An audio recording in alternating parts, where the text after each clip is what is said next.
Attention all men. Danger. Danger.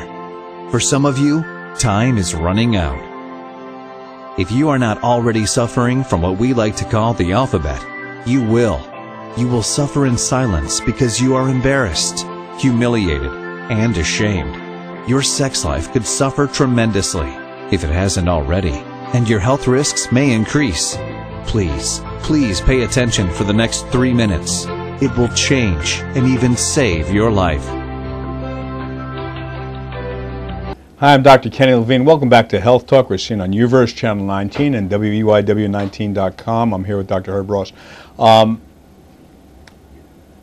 When you started this new aspect of your life, at some point you were a chiropractor, you're doing manipulations with people, you started to train them in nutrition and things like that.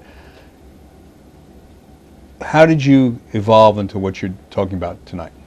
Well, I had a fascination with sleep.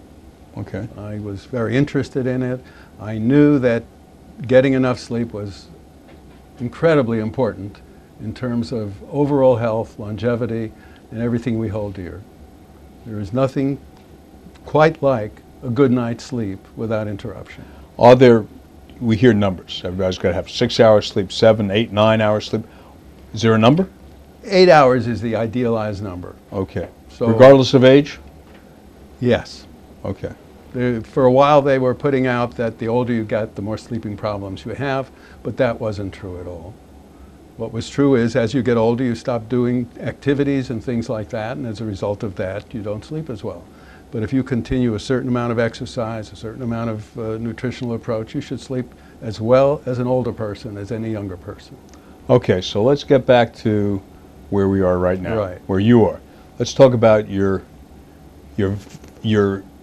passage into what you're talking about. Okay, so I had that fascination. I researched it. I wrote 2 books, Sleep Disorders, that dealt with a natural night's sleep every night without drugs. Okay. And then I founded the Aspen Sleep Institute. And as I said, we discovered that these trips to the bathroom were a destroyer of sleep. So I wanted to look around and find out what I could do that wasn't drug related to help these people. And at that point I discovered the pelvic floor muscles. Okay. And I also discovered that if people exercise their pelvic floor muscles, they reduce their bathroom trips to none at all or 1 time a night. So what was really fascinating was that no man I ever encountered in that sleep clinic had no knowledge, never heard of it. It was totally an anathema to them. The women, on the other hand, had had these experiences. Most of them had been pregnant. Most of them had been trained with Kegels. Most of them had a very successful kind of experience. So when I got to work one-on-one with these patients, we got wonderful results. And the men who were available to do that also got wonderful results. And then we were forced to close the clinic because both my wife and I, we had elder parents here in Miami, and we needed to come back and take care of them. Right. So here we are back there, and 18 years later, because of my own particular experience now of kind of letting it fade away in terms of doing these exercises, I discovered that I was now a victim of weak pelvic floor muscles. And I was experiencing all the things I call the alphabet, which is penis dribble, which is erectile dysfunction, and which is an enlarged prostate. And I put it all together and I began to investigate it, and I discovered that almost 18 years later, 95% of men still had no knowledge that they had these muscles and that they could be exercised for better prostate health and better sexual health. Well, I can tell you, I've heard it for women. I've never in my life heard of it for men. You see, they're invisible.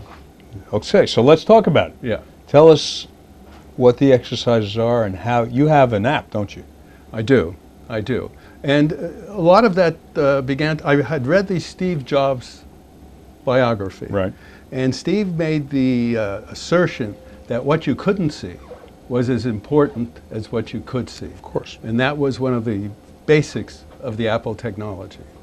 And I realized here I had invisible muscles, And I felt a passion to tell men that these kinds of exercises were available, and that if you did them, you could take charge of your sexual health and your prostate health. Well, that's a great place to stop, because I want to talk about taking charge of my sexual and prostate health in just a minute. It's Dr. Kenny Levine with Health Talk. We'll be right back. Thank you.